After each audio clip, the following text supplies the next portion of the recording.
Tanguay Électronique, en première ligne.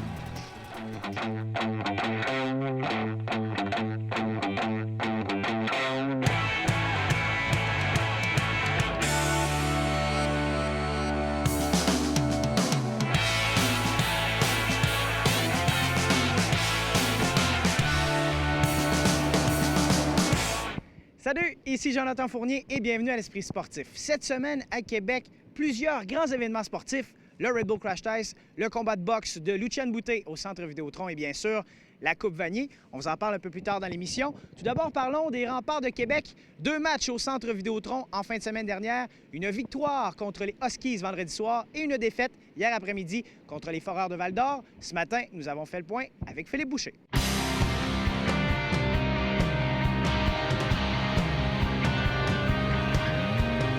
Un tir, arrête Galloway qui résiste pour une 23e fois dans le match. Julian Galloway, les Remparts de Québec, comblent le déficit de 3 buts et l'emportent 5-4 devant leurs partisans.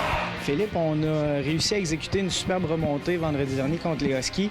On n'a pas réussi à le faire contre Val-d'Or. Est-ce qu'on dénote une espèce de perte de contrôle en début de rencontre, juste en fin de semaine? Non, on a jasé longtemps sur la glace avec les joueurs. J'aime ça un peu voir leur opinion. Puis veux pas, quand tu as un high, c'est des jeunes joueurs, quand tu as un high comme celui de vendredi,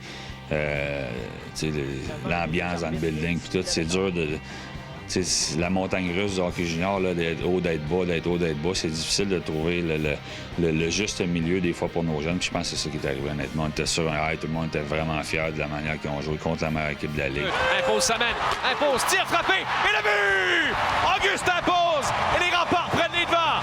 Puis de reproduire cet effort-là, puis cette émotion-là, on n'a pas été capable de le faire en début de match. Puis ça étant dit, moi, c'est ça que je trouve vraiment. On était dans ce match-là. Val-d'Or a joué une game correcte, mais il était prêt à être battu, on dirait, puis notre effort n'a pas été assez constant pour le faire. Mandat, Saman, il est seul. Mandat devant Galloway, le tir et le but! Est-ce que tu as remarqué autre chose dans cette rencontre, dans cette défaite-là? Est-ce que tu as des bonhommes que tu as vu performer un peu plus, en donner un peu plus, ou parfois on utilise l'expression « payer le prix »? J'ai remarqué plus ceux-là qui en ont donné moins que ceux-là qui en ont donné plus. Ouais, il y avait du positif quand même. Le Galloway a très bien joué hier. S'il garde des buts comme ça, on s'en va dans les Maritimes, on s'en va chez eux. Dans un voyage, ce sera pas facile. Galloway était bon, mais c'est plus... J'ai pas aimé c'est peut-être le high de l'autre jour, l'ambiance, tout ça, puis là, tu essaies de la recréer, ça marche pas. Puisque ce que j'ai senti chez nos meilleurs joueurs, c'est de la frustration. Assez rapidement, là, même en début de match, c'est ce que j'aime un petit peu moins. Maheu sorti de zone. Ouf! Trébuche dans son territoire et Maheu s'est blessé sur la dernière séquence. Il a perdu pied, est entré en collision directement avec Julien Proulx. Entre autres, je pense qu'il y a Maheu. Qu'est-ce qui s'est passé dans son côté? C'est un accident, je dirais pas banal. C'est une blessure au genou. Raph va nous manquer pour une bonne période de temps, mais c'est vraiment un accident. Il est tombé, il est accroché, tombé, puis il rentre en contact avec Julien Proulx. Mais c'est vraiment accidentel, malheureux, mais accidentel. Raph ne prendra pas la route des Maritimes. C'est la même situation pour Callum Blake. Exactement. Callum est dans le gym présentement, fait du vélo, fait sa réhabilitation, va peut-être être sur la glace pendant notre séjour dans les Maritimes et devrait être sur la glace à notre retour. La passe, le tir, touche le poteau à la gauche de Galloway, retour et le but! Honnêtement, la game d'hier est décevante. C'est pour ça qu'on l'a vraiment adressé avec les gars ce matin pour qu'on apprenne de ça, qu'on passe par-dessus le plus rapidement possible. Puis, quand on est allé aux îles, au camp d'entraînement, on est allé en Abitibi dans un voyage qui n'était pas facile. 4 ans ensemble, on a joué du bon hockey. Les gars aiment être ensemble, les gars aiment être sur la route. Puis j'espère qu'on va jouer du bon hockey encore. Arrête la mitaine de Julian Galloway. Sur quel joueur on se fie plus particulièrement pour un voyage dans les Maritimes aussi long? Les mêmes. Écoute, Galloway, je pense qu'on a besoin de lui, là. Que ce soit lui ou la Breck. Après ça, Brouillard, Murphy, on se trompe pas. C'est des leaders pour nous autres. Puis Timashov, Boucher-Carosa, c'est des gars Beaton, Grasscamp, c'est des gars qui sont dans notre top 6, qui régulièrement nous amènent de l'attaque, qui jouent dans toutes les situations. On a besoin d'eux autres. Puis il y a des jeunes qui commencent à jouer du bon hockey. Je suis certain qu'il y en a qui vont se démarquer. Val-d'Or l'emporte 5-1. L'entraîneur-chef est encore satisfait du travail de Nicolas Brouillard, oui? Oui, ça n'a pas été son meilleur week-end, peut-être. Là. Vendredi, une période ordinaire, ça a été très bon. Hier, pour tout le monde, ça n'a pas été notre meilleur game. Mais Nicolas, c'est un vétéran, c'est un gars qui aime le hockey, c'est un gars qui comprend ce matin, qui comprend le message qu'on voulait passer aux joueurs ce matin, qui a l'équipe à cœur, puis je suis certain qu'il va avoir un bon voyage. C'est la gauche du but pour Timashov. Timashov traverse le but! Ça dévie sur le gardien et c'est 4-4. Est-ce qu'un bonhomme comme Timashov se rend de plus en plus compte qu'il est marqué, qu'il est encerclé sur le pad de l'entraîneur adverse, puis c'est difficile? C'est sûr. C'est un petit peu là. On a eu une rencontre avec tantôt. Quand tu es un des meilleurs joueurs de la Ligue, quand tu fais la différence soir après soir, bien, le coach au bord a tendance à encercler ton numéro. Puis s'il le fait pas, les joueurs parlent de toi. Puis Timashov était peut-être un petit peu frustré hier, ce qu'il faisait pas par le passé. Je pense que la meilleure manière de répondre pour lui, c'est quand on a des infractions contre lui, qui répondent sur l'avantage numérique par des buts, des passes ou par un bon coup de poste. C'est un gars qui frappe solide. C'est pas un gars qui joue extrêmement physique, mais qui est capable de frapper solide. Puis c'est ça qu'on veut voir de lui, plus que des coups de bâton comme on a vu hier. Bon voyage, Mathieu. Merci.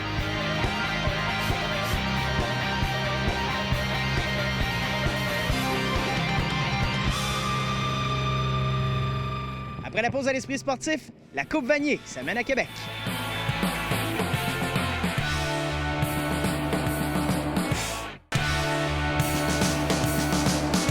Le 51e match de la Coupe Vanier aura lieu ici même samedi prochain. Un match opposant les Carabins de l'Université de Montréal aux Thunderbirds de l'Université du UBC. Ce sera le premier affrontement de l'histoire entre ces deux formations. Et l'Université UBC en sera à sa deuxième présence au Stade Téléus de l'Université Laval cette année. Souvenez-vous, ils avaient rencontré, bien sûr, l'Université Laval, le Rouge et Or en match pré-saison. Une victoire pour UBC de 41-16. Aujourd'hui même, nous dévoilions les activités entourant la Coupe Vanier en conférence de presse.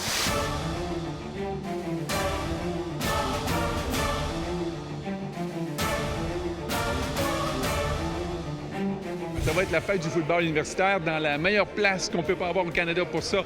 On est la meilleure foule au Canada en sport universitaire, en football. Alors, ça se passe chez nous. Pas besoin d'aller de l'autre côté de la frontière. Un match digne d'un match NCAA qui se passe avec deux bonnes équipes et une organisation à la fine pointe.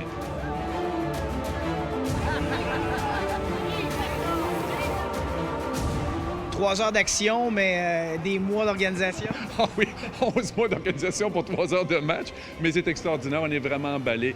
Tous les collègues ont travaillé d'arrache-pied, que ce soit les installations, l'hébergement, l'alimentation, l'accueil des équipes, le brunch, le banquet, etc., etc. Tout a été mis en place pour que ce soit des souvenirs mémorables, que ce soit extraordinaire, tant pour les jeunes qui vont être sur le match, les jeunes étudiants athlètes, que pour les spectateurs. Les gens de Québec vont s'en souvenir longtemps. La nomination est arrivée déjà en décembre l'an dernier, le 4 décembre plus précisément.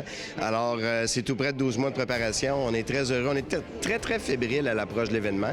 La dernière semaine, c'est quelque chose de magique où est-ce qu'on va enfin voir l'ensemble des équipes, nos deux équipes qui sont là, bien sûr, l'ensemble des gens, les All-Canadians qui sont là de partout au pays, l'ensemble des entraîneurs. La crème du football universitaire canadien va être ici à Québec. Tout au long de la semaine, écoutez, conférence de presse aujourd'hui, conférence de presse mercredi, on a le banquet. 550 personnes que Christian Côté, mon collègue, va organiser. Donc, c'est un gros banquet pour les étoiles donc du football universitaire canadien. Le vendredi, on a le Challenge des étoiles. Alors ça, c'est les jeunes de la région de Québec qui vont se réunir le matin dans le stade intérieur, donc TELUS, Université Laval. Et là, il va y avoir des concours d'habileté pour ces jeunes-là. Imaginez comment aller la visite des étoiles universitaires non participantes qui vont venir avec eux. Alors ça aussi, ça s'additionne. Plus un brunch le samedi matin, le Tailgate 2.0 qui va être incroyable avec la tyrolienne de 300 pieds de long au-dessus du tailgate. Et en plus, bien sûr, l'ouverture où on va mettre beaucoup de pétillants avec des hélicoptères, des parachutistes, etc. Donc, un souvenir incroyable, mémorable pour tout le monde. On a déjà UBC qui est arrivé en ville d'ailleurs hier soir. J'étais à l'hôtel pour les accueillir hier soir. Une équipe qui a connu beaucoup de voyagements dans les dernières semaines. La finale de l'Ouest qui se tenait à Calgary. Ensuite, ils ont pris l'avion mardi de la semaine dernière pour se rendre jusqu'à Halifax. Ils ont pris l'autobus dimanche matin. Ils sont arrivés aux alentours de 21h à l'hôtel Hilton hier. Alors, une grosse semaine de voyagement. Alors, on veut les mettre dans leurs pantoufles le reste de la semaine. Alors, c'est déjà fait. Dans le cas des Carabins, on les attend jeudi. On a bien hâte de les voir également. C'est notre 4e. Le Rouge et Or va y avoir été 2 fois. Il n'y sera pas 2 fois. Alors, on a une moyenne de 50 %, c'est quand même très bon. Mais nous, on veut organiser la meilleure fête du football possible. C'est, je pense, qu'on réussit. On met la barre très haute à chaque année. On est très fiers de ça. C'est une belle grande semaine qui commence avec un couronnement samedi pour le match. Ça va être extraordinaire. Samedi prochain à Québec, la Coupe Vanier, le Red Bull Crash Test et un combat très attendu au Centre Vidéotron. Le retour de Lucien Boutet, son adversaire, l'Anglais James DeGale, est en ville depuis quelques jours. Stéphane Turcot l'a rencontré. Il vient de Londres, James Chunky DeGale. Oui, il y a James, mais il y a aussi sa mère Diane qui est sa gérante, son père Leroy qui est l'homme à tout faire et sa sœur Héloïse qui s'occupe de son agenda. I've always been a family boy anyway. I love my family. My immediate family do a lot for me. I'm a baby. I'm the baby of the family. Après avoir remporté la médaille d'or aux Jeux olympiques de 2008 à Pékin, c'est James DeGale lui-même qui voulait s'entourer de sa famille, qui a commencé par embaucher sa mère. He just said to me, Mum, give up work, come and work for me and manage me. He'd rather it be a family affair. S'il a voulu en faire une affaire de famille, c'est que ses parents ont grandement contribué à le remettre dans le droit chemin à l'adolescence alors qu'il devenait de plus en plus turbulent. At the age of about 15, it could have went a different way. I was getting mixed up with different people. I was smoking. Sa mère a même songé à le placer dans les services sociaux, une espèce de DPJ londonienne. I said to him I was going to take him to social services in England. That's where children go if they're naughty, if they haven't got, if they misbehave. Boxing saved me, definitely, 100%. Si la boxe lui a sauvé la vie, sa mère n'a toutefois jamais assisté à ses combats. She couldn't. She'd have a heart attack. She gets too emotionally involved. She panics. Her lips go blue. She gets scared. So I said, there's no point because that's extra pressure on me. He said, because if I see you in the audience, you'll put me off. I'll be worried about you. Because I get really, He's a mummy's boy anyway, so he just needs to get in the ring and focus on doing his job, and she'll stay in the hotel and wait for us to give her the call. Outre son père, sa mère et sa sœur qui sont déjà à Québec, ses deux autres frères qui sont présentement à Londres viendront le rejoindre cette semaine pour assister au combat samedi prochain. Toute la famille sera réunie au Centre Vidéotron, sauf bien entendu sa mère Diane. Stéphane Turcot, TVA Sport, à Québec. La compétition internationale de Ice Cross Downhill, le Red Bull Crash Test, revient à Québec. C'est samedi soir et l'Esprit sportif vous offre la chance de vivre cet événement aux premières loges dans une section VIP au bas de la piste. Pour participer, tous les détails sont sur la page Facebook L'Esprit sportif. 3 paires de billets à gagner. Allez participer tout de suite. Ici Jonathan Fournier, c'est tout pour l'émission. À demain, ciao!